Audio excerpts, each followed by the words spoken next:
Hello everyone, welcome back to my channel. As you can probably tell from the title of today's video, the video that I'm doing today is the ultimate guide to Cambridge University. So if you're a fresher who's just about to go to Cambridge or you've just arrived in Cambridge, then this is exactly the video for you. As you can probably also tell, it's very cold in Durham, so if you're about to head to Durham, wrap up nice and warm. If you're new here, make sure to subscribe down below and give this a big thumbs up if this is the kind of content that you like to see.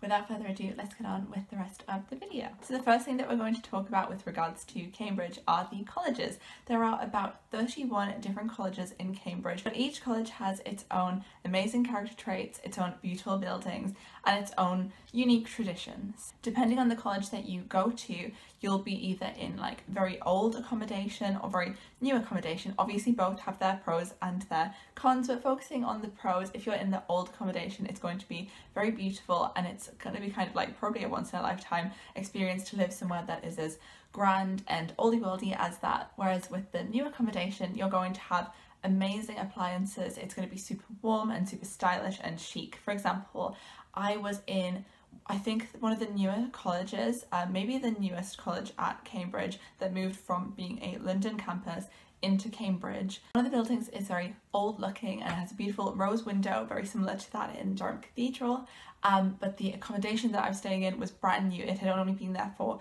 1 year or 2 years, and that meant that I had like a heated towel rack, a great big kitchen, and it was really great. So they both have their pros. So regardless if you're in very old buildings or very new buildings, there will be a positive to that. Your college is probably, especially if you're an undergraduate, it's where you're probably going to be eating most of your food.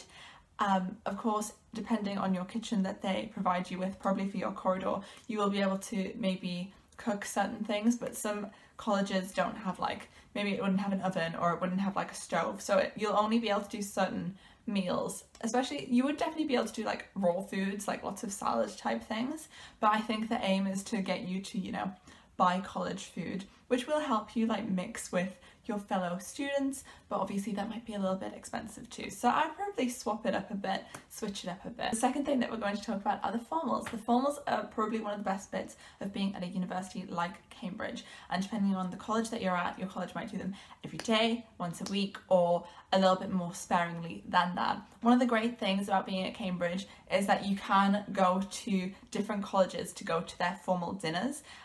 You will probably have to wear a gown to a lot of them. Some of the newer colleges, I don't think you need a gown, but it might be nice to get one. So you will be able to go to formal dinners at different colleges. When you join societies, they probably will have like, they might do like meetups at like a different college's formal, and that's a great place to like get to know people who are at the society. And also it's just a great thing to do with your friends. Like if your friend is at like a different college to you, then it would be really fun to like do like kind of like a little mini formal swap, and like they go to yours, you go to theirs, because the buildings are amazing. The food that I had when I was at my formals were great. I'm going to link down the blog posts that I did. I did like weekly diary posts when I was at Cambridge, and some of them have like probably pictures from the formals, and I'll also link my Instagram, because on my Instagram stories I have a Cambridge bubble and you can like click through that and look at all the great things that I ate and the places that I went to. That'll be a really good help as well if you're thinking of like what can you do whilst you're there. Another thing that we're going to talk about are the shops, the town centre itself. I was a bit of a trek away from the town centre. It was probably about 20 minutes away, so depending on your college you might be like right there, because King's is probably the one that's like bang in the centre, opposite the like Market Square, whereas the ones that are like Lucy Cavendish are on one side, and then there's like Homerton, which is on the other side of the town. So the town centre itself is full of loads of different shops. They have so many great shops, great things for students, like a Waterstones. They have the stationery shops that you'll need. They also have a Tiger, and I really like Tiger to buy like random like knickknacks and like stationery bits from. And they also have a giant Primark as well. Also, London is about a 50-minute train ride away, so you have lots to choose from. Kind of in the same line as the shops and so on, there are lots of great cafes to work in. As I mentioned before, I will link my blog posts so you can like look through the specific places that I went to, but I really enjoyed working in cafes rather than working in my room. Sometimes I worked in my kitchen because it was just really convenient, but I preferred working in cafes to like my college library and to like my college bar, because I just felt like they had a better ambience. and I felt like I was more productive in them. The university library was like a lot further away for me to get to, so I would either have to carry my laptop for a very long walk, and I wouldn't do that because I didn't want to like jiggle it around too much. So I would only go to the UL if I was just going there to like read a book, especially because you can't take some of the books out of the library. It is a huge restriction. Make sure you Google it if you haven't seen it yet. It is a great building, but it's like very confusing. You can't take your bags in there. You have to leave them in a locker. So there's a lot of like little things that you'll need to learn about that. Maybe ask at the desk as soon as you get there, before, if you haven't been in before. But I actually did a video that was comparing Durham and Cambridge. I'll link it down below, and I talk a little bit more about the university library in that video. But talking about cafes as places to work in, some of the great cafes that are in Cambridge include the Waterstones Cafe. I love a good Waterstones, and it's really nice to work in there. And there's also Bull Brothers. There's 2 of those. There's like a new one that I went to a couple of times to like meet up with friends, and it has like a really nice ambiance. And my favorite cafe to work in was Sapporo, which is like a Korean and Japanese cafe bakery type place, which is in the center of town opposite the Yo Sushi and so on. So that was a great place to work in. Also, you could probably work in places like Yo Sushi because they have like those what was it? There was another sushi place as well, and they kind of had like desks where the window is, so that would be quite a cool place to work in if you're gonna have like some lunch and then like do a little bit of work. That's always quite fun too. I know that a thing that people like to know about are the gyms, and that always surprises me because I'm like, why are people so interested in the gym? Surely you could do like little workouts in your room, but I guess some people use like a lot of equipment with their workouts. So if you're into gyms, you're gonna love Cambridge because there's so many of them. My college, I was at Homerton, had 2 gyms, and I thought they were both really great. They had a lot of equipment, and they had a lot of floor area to like do floor workouts, body workouts that you don't need equipment for, so that was good. But a lot of people preferred to go to even bigger gyms because they weren't like big, but they just had like enough stuff in them, in my opinion.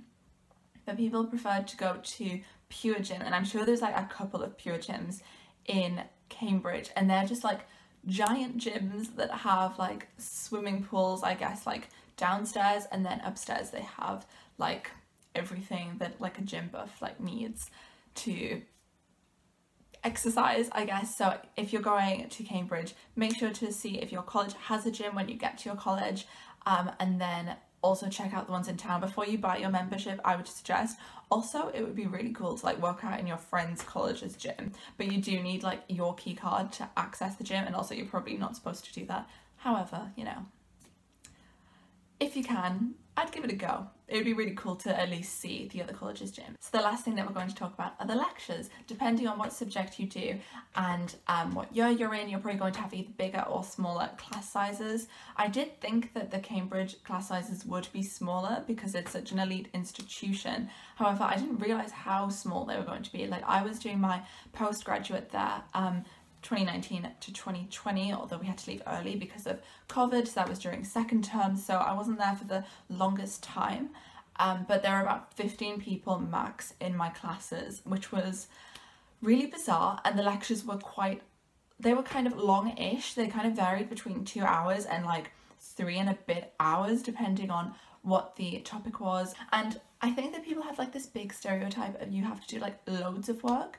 before each class, and I guess that kind of is true. Like, you might have like 3 books to read before each class, but a lot of the time lots of people didn't do every single thing that they were supposed to do, and that was totally fine because, like, I mean, if you read 1 book or 2 books, then someone else will have probably read the other one that you hadn't, so that seemed fine. And I think it's probably totally normal to not maybe read such like a crazy amount of things, but I think it is doable if you are like being really like focused on the studying. I think it is something that you could do, so don't worry about it. But also don't worry if you don't manage to do everything that you feel like you had to do, because there's a lot of like, so for example, if you had to read like 2 books, then there would also probably be like 4 journal articles that they'd want you to read, and those journal articles can be so long. So I would say like get used to skimming through articles, or like dedicating like a little bit of a morning to just like reading as many pages from one of them as you can, because yeah, that is quite a lot of stuff to read, and obviously you do benefit from the more that you take in, and just that'll be making the most of your degree as well. It's very cold here. I think I'm going to wrap this video up here, but if you have any other questions, please leave them in the comments down below, and of course I will get back to you with my detailed, honest opinions. If you want to find out more about Cambridge, you can check out my blog, which I'll link down below. I'll also put my Cambridge playlist, because I did weekly vlogs when I was at Cambridge as well, and they'll be really fun to look back on, and they'll also give you an insight of what you're going to be in for when you go. For example, my favourite video that I did is probably my matriculation video, but I have like loads of weekly vlogs. I had one where it snowed. They're all just very nice and just like little study vibes.